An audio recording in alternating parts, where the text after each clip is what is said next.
Hello' friend, মই চাহিদুলৰ আপোনাক welcome জনাইছোঁ ৱেট অনলাইনৰ নতুন এটা ভিডিঅ' লৈ। ফ্ৰেণ্ড, আজিৰ এইটো ভিডিঅ'ত মই আপোনালোকৰ লগত আলোচনা কৰিম ডিজিটেল ভোটাৰ আই ডি কাৰ্ডখন আপুনি কেনেকৈ ডাউনলোড কৰিব পাৰিব। আৰু যদি আপোনাৰ এপিক নাম্বাৰৰ সৈতে আপোনাৰ মোবাইল নাম্বাৰৰ লিংক নাথাকে তেনেহ'লে আপুনি কেনেদৰে লিংক কৰিব পাৰিব। তো বলক পলম নকৰি ভিডিঅ'টো আৰম্ভ কৰোঁ।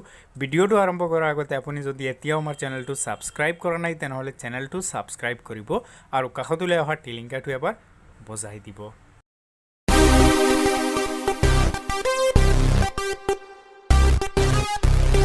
ইয়াৰ কাৰণে ফ্ৰেণ্ড, আপুনি আপোনাৰ মোবাইলত এটা এপ্লিকেশ্যন ইনষ্টল কৰিব লাগিব আৰু এপ্লিকেশ্যনটো ইনষ্টল কৰিবলৈ আপুনি আপোনাৰ মোবাইলত প্লে ষ্ট'ৰ অ'পেন কৰিব আৰু ইয়াৰ চাৰ্চ বাৰত টাইপ কৰিব VOTER ভোটাৰ হেল্পলাইন আৰু চাৰ্চ কৰি দিব।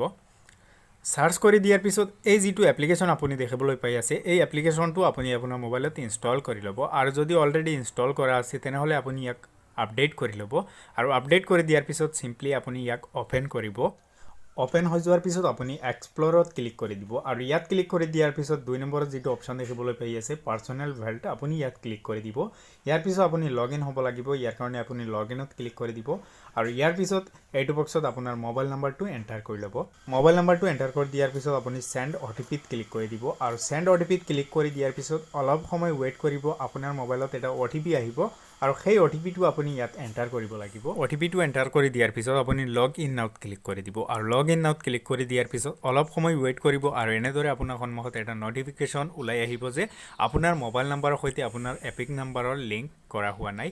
চ' আপুনি যদি লিংক কৰিব বিচাৰে তেনেহ'লে আপুনি ইয়েছত ক্লিক কৰি দিব আৰু ইয়াৰ পিছত আপুনি তিনিটা পদ্ধতিৰে আপুনি আপোনাৰ এপিক নাম্বাৰটো বিচাৰিব পাৰে: চাৰ্চ বাই বাৰকোড, চাৰ্চ বাই ডিটেইলছ আৰু চাৰ্চ বাই এপিক নাম্বাৰ। আপুনি এপিক নাম্বাৰটো চিলেক্ট কৰি ল'ব আৰু ইয়াত আপোনাৰ এপিক নাম্বাৰ অৰ্থাৎ আপুনি আপোনাৰ ভোটাৰ আই ডি নাম্বাৰটো ইয়াত এণ্টাৰ কৰি চাৰ্চত ক্লিক কৰি দিব আৰু ইয়াৰ পিছত আপুনি এনেদৰে আপুনি আপোনাৰ ডিটেইলছ কেইটা দেখিবলৈ পাব।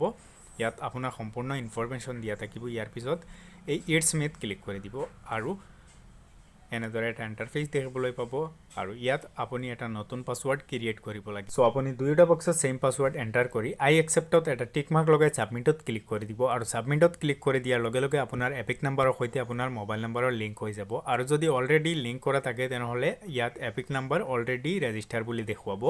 আপুনি ইয়াৰ পৰা বেক হৈ যাব আৰু বেক হৈ যোৱাৰ পিছত আপুনি আকৌ এক্সপ্ল'ৰত ক্লিক কৰি দিব আৰু এক্সপ্ল'ৰত ক্লিক কৰি দিয়াৰ পিছত আপুনি ইয়াৰ পৰা লগ আউট হৈ যাব আৰু লগ আউট হৈ যোৱাৰ পিছত আপুনি আকৌ লগ ইন হ'ব লাগিব। চ' আপুনি আকৌ এক্সপ্ল'ৰত ক্লিক কৰিব আৰু এই তৃতীয় যিটো অপশ্যন দিয়া আছে পাৰ্চনেল ভেল্ট, ইয়াত ক্লিক কৰি দিব আৰু ইয়াত ক্লিক কৰি দিয়াৰ লগে লগে এই লগ ইনৰ অপশ্যনটো আহি যাব।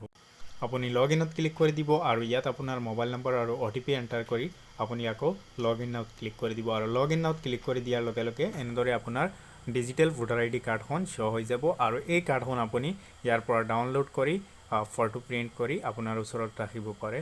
চ' আজিৰ ভিডিঅ'টোত মাত্ৰ এইখিনিয়ে। আশা কৰোঁ ভিডিঅ'টো চাই ভাল লাগিছে। যদি সঁচাই ভাল লাগে তেনেহ'লে লাইক কৰিব, শ্বেয়াৰ কৰিব আৰু আপুনি যদি এতিয়াও আমাৰ চেনেলটো ছাবস্ক্ৰাইব কৰা নাই তেনেহ'লে ছাবস্ক্ৰাইব কৰিবলৈ নাপাহৰিব।